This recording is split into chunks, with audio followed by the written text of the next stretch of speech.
But things weren't the same for her that year. She pretty much sat in the corner in a chair most of the night. It took a lot out of her to come. That was the last time we saw her. I got nightmares in my head, I fear thoughts build up until I can't feel. My mind fills up into a creature, and it haunts me somewhere much deeper. I got nightmares in my head, thoughts build up. Hello and welcome to True Crime Rocket Science, the most authentic voice in true crime. Well, welcome to another episode in our continuing breakdown of the Netflix series on Scott Peterson. Have you watched it yet? If you haven't, make sure you do. There's even recent interviews with Amber Frey, and we're going to be dealing with that in the very next analysis in this series. Now, while I was researching this case, I wrote 3 books about it. I became more and more convinced of 2 aspects. A, that LACI didn't walk the dog. LACI was murdered in the home, and B, LACI was likely sedated. If you think this is far-fetched, it has potential echoes of Chris Watts. Like Watts, did Scott change his mind about the baby? And then did he initially try to bring about a miscarriage? And then there's a third aspect. Could the two, A and B, be related? Was the fact that LACI was being poisoned the reason that she no longer felt well enough to walk the dog? Now, there are plenty of reasons to doubt the sedative theory. An obvious one is that LACI was heavily pregnant, and a lot of her symptoms were the sort of symptoms one has when you are heavily pregnant. So wouldn't she be tired anyway? That's fair. But based on some accounts, her tiredness seemed, well, out of the ordinary, even for a heavily pregnant woman. We're going to now drill down into some of those symptoms that she felt, some of the things that witnesses testified in terms of her symptoms during the trial. So we're going to get to that in a second. If you haven't already subscribed to the channel, please do. As I say, look out for the next episode where we will look at how Amber changed everything, and she actually gives an extended interview in Netflix on the second episode. So it's really worth looking at that. And then, yeah, if you're finding this analysis worthwhile, please share amongst your networks. There might be other people like you who are interested in this. And please leave a comment. You can also hit the thanks button, and let's get started. So I want to refer you to an article from the Arizona Daily Sun, and it reads as follows. A string of LACI Peterson's friends testified Monday that pregnancy had left her fatigued as prosecutors tried to discredit her husband's story of what happened the day that she vanished. Scott Peterson claims his wife planned to walk the couple's dog the morning he left for a solo fishing trip and returned to an empty home. Now, it's quite interesting. What Scott Peterson is assuming that people just didn't know LACI very well, didn't know what was going on with her very well, and wouldn't I won't say wouldn't care, but wouldn't go to the effort to find out. And obviously, when you look a little closer, you can see that LACI wasn't actually walking the dog anymore. Hadn't been walking the dog for weeks because she wasn't feeling well. Going back to the article, prosecutors who charged that Peterson murdered his wife and their fetus contend she stopped walking the dog weeks before at her doctor's urging, and that Peterson is lying. Now, the fact that the doctor even advised her not to go for walks is important. I mean, it shows that there's a factual basis to this whole argument, doesn't it? Now, I'm not sure how many pregnant women you know who got told by their doctors it wasn't safe to walk the dog.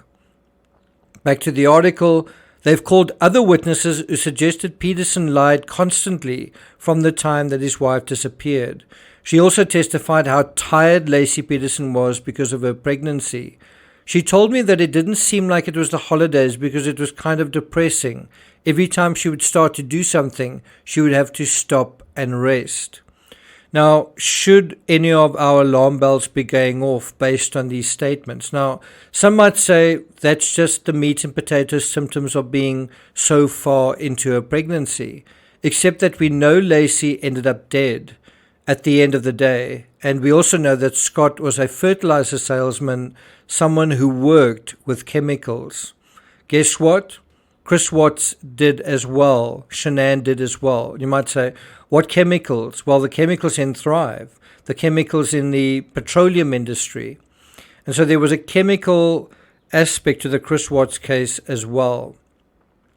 Two other friends, Laurie Ellsworth and Renee Tomlinson, also testified that LACI had stopped walking the dog.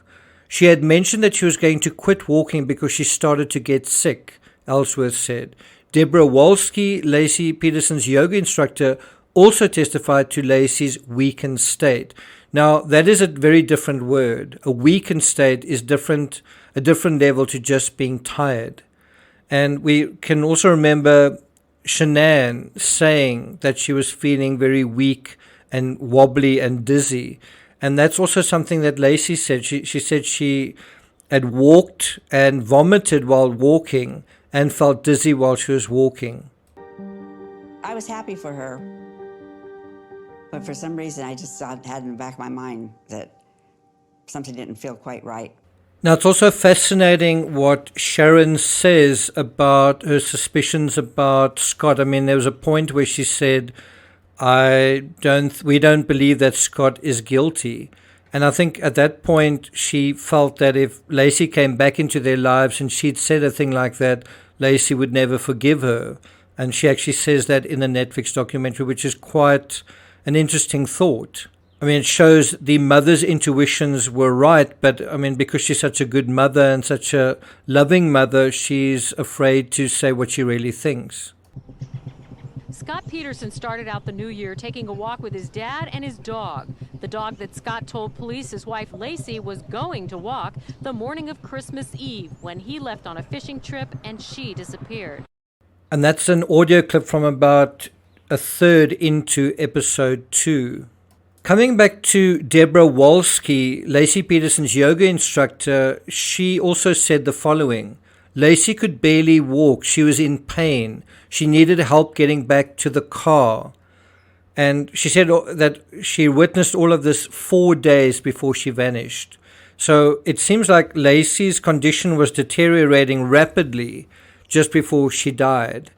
Then she was asked on the stand, and this is on the 20th that we're talking about, Wolski. Yes, it was a Friday, Harris. Now, during the progression of this, where she was coming to your class, did she ever talk to you about her physical condition outside of the class? Ever talk to you about a dizzy spell, Wolski? Oh yes, I'm trying to remember the date. I think it would be late November. She remarked that her dog probably thinks she's mad at him because she no longer walks him.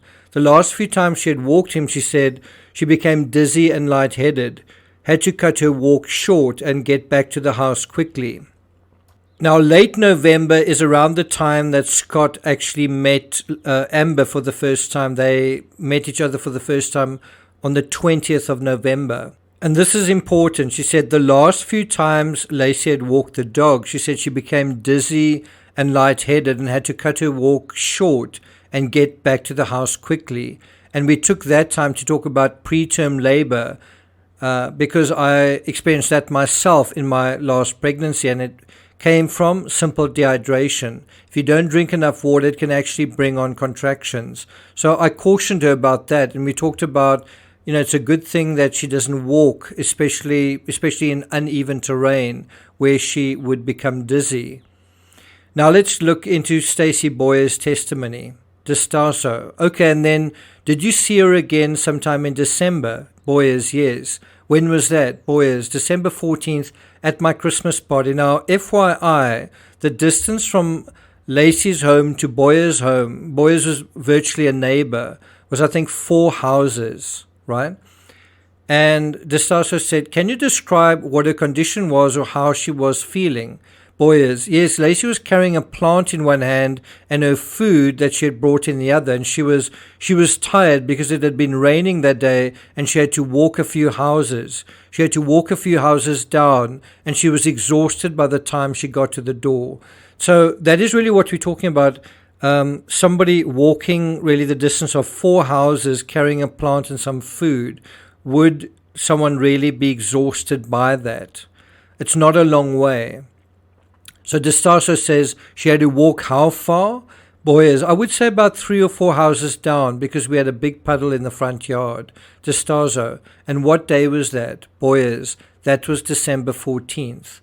We also heard that LACI sat in a chair the whole night. She didn't seem to be herself. All of this suggests that LACI was a lot more compromised than from simply being tired because she was pregnant. And one has to wonder whether she was being sedated as she was approaching full term. Was Scott deliberately trying to bring about a miscarriage, as we saw in the Chris Watts case?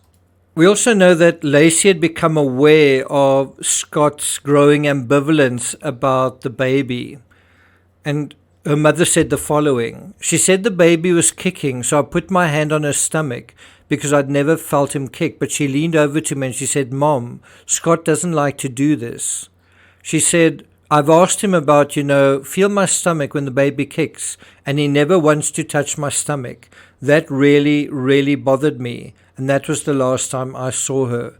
That is from LACI's mother. So what do you think? Was Scott trying to prevent this baby from being born? Was he trying to bring about a miscarriage? Was he poisoning LACI? Now, before concluding this analysis, I want to highlight 6 additional insights I picked up in the last 20 to 30 minutes of episode 1 of Netflix's docuseries. Number 1, no rope for the anchor. Did you know that Scott had made anchors, several anchors, around about 5 anchors, but no rope? Also, and so there was an anchor in the boat and it just had no rope on it. Now, when you go fishing, you tend to need, especially if there's strong currents, you need to anchor the boat so that the boat doesn't flow in the direction of the tides. Also, he'd bought the boat in December, on December 9th, told no one, showed it to no one, hidden it, and also searched San Francisco Bay for information about currents, but not information about fishing. 2, Scott is not emotional. LACI's mother recalls a red flag going up when LACI told her that Scott wasn't emotional about the baby. Now, that's a affect thing that you can easily dismiss and say, well, maybe he was just tired.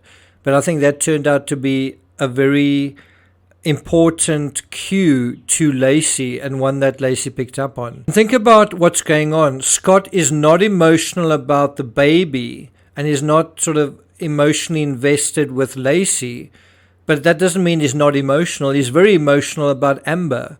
And you can hear in some of his conversations how he's saying, we'll look after each other and we'll be with each other and we'll take care of each other forever. That's where his emotions are. So his emotions have left LACI and been kind of transplanted elsewhere. And as time goes by, as he becomes more invested with Amber, LACI and the baby become a threat to the fairy tale that is kind of germinating somewhere else. Number 3, a strand of LACI's hair was wrapped around the needle nose pliers, not just found in it, wrapped around it. This strongly reinforces and confirms what I've always thought, which is that Scott was using those pliers to tighten chicken wire around LACI and also using wire to connect the anchors to the chicken wire. And he likely did that in the boat, possibly also connected anchors directly to LACI's body. Number 4, Scott didn't want kids, then suddenly did. At about 38 minutes into episode 1, Sharon says the following. He didn't want to have kids at all, and then all of a sudden he did, and that concerned me. So Scott was ambivalent, but the part that he kept secret was changing his mind. And he didn't want people to really know about that. He just simply didn't show emotion, didn't say much. And like Shanann, LACI basically thought, you know what, he'll come round, just give him a bit of space. And that was perhaps a mistake. Remember with Chris Watts, he wanted the baby, but then after the baby was conceived, he seemed to have second thoughts. And so I think the closer and closer LACI came to full term, the more nervous, claustrophobic, and eventually desperate Scott became. And we saw exactly the same with the Chris Watts case. this case wasn't only about sex, but money too. Scott was a failed fertilizer salesman, or a failing fertilizer salesman. Money was so tight that he actually sold LACI's vehicle within a month of her death. Number 5, Scott is Mr. Wonderful. Those are actually the words of Scott's own father spoken about him. Literally said, Scott is Mr. Wonderful. It seems his parents doted on him like Watts' parents doted on him. And what does that do? I think it gives a person a childish sense of that they deserve a fairy tale. Perhaps even that others around them expect them to be living a fairy tale. And then finally, did you know how the cops heard about Amber? And this is quite fascinating. It comes up right at the end of episode 1. Amber, Scott's mistress, called the cops on December 30th, about 5 days into LACI's disappearance. Had she not heard about this whole media explosion for 5 days? I guess it's possible it was Christmas. But one of the detectives happened to notice one of their staff that was manning the call center typing up Amber's comments while she was on the line. Just happened to walk by as she was typing it up and then asked to speak to her directly. Had the cops missed this tip there and then, would Amber have lost her nerve? And would Scott have gotten away with this ultimately? Whatever the answer, in the aftermath of LACI's disappearance, the cops had little but suspicion to go on. Now, with Amber, they were able to cook Scott's goose. And we'll deal with that aspect in the next episode. Thank you for listening, and I'll see you guys next time.